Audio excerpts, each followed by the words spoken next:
This calculator will work out your claim as per SARS's cents per kilometre tables if you received a travel allowance, or if you never received a travel allowance but need to claim motoring expenses.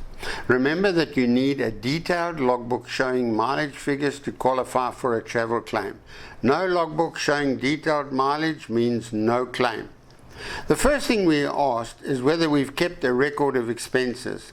This refers to a record of expenses like fuel and oil, maintenance, etc., as listed in the bottom corner here.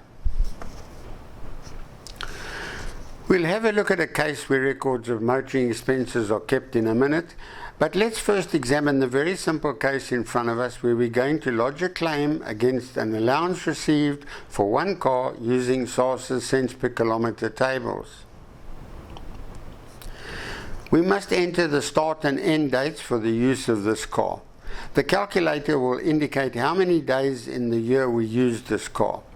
We must enter the code 3701 travel allowance amount we received for this car, and we must enter the cost price which was on the windscreen when we bought it.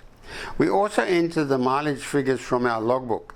In this case, the car was brand new on 1st of March 2021 and the start mileage was 0. We enter the mileage done on business and the calculator will show us our deduction claim. The thing to remember here is that SARS will only give you a claim for business distance travelled. SARS will not give you a cent for private distance. The fixed cost, fuel and maintenance cents per kilometres are built into the program, so the deduction claim is calculated and displayed for us.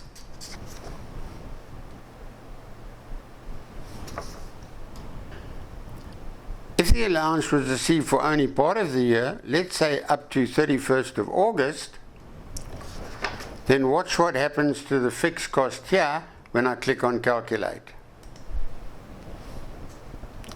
We can see that although the cents per kilometres for fuel and maintenance are the same, the fixed cost has been affected by the 184-day partial period. Obviously, the more expensive the car, the bigger will be our claim. But if we received an allowance, then our claim cannot be more than the allowance we received. Note that you can only claim wear and tear or lease payments, not both. Okay, we entered expenses totaling 120,000 Rand. Now SARS is only going to allow us to claim the portion of these expenses according to the mileage we did on business distance.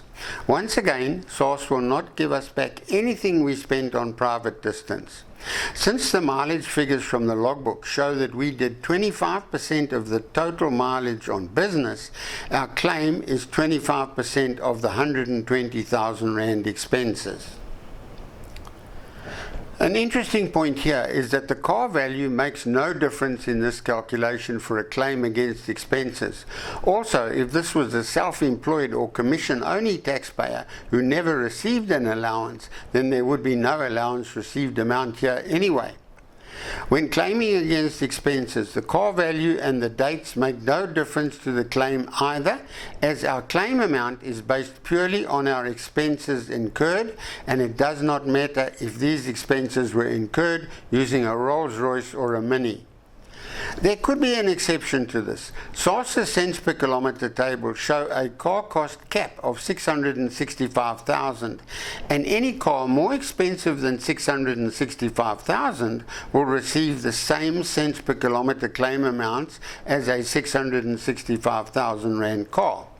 In the option we are looking at now, if we are claiming actual expenses for a car costing over 665,000, then SARS may moderate your claim.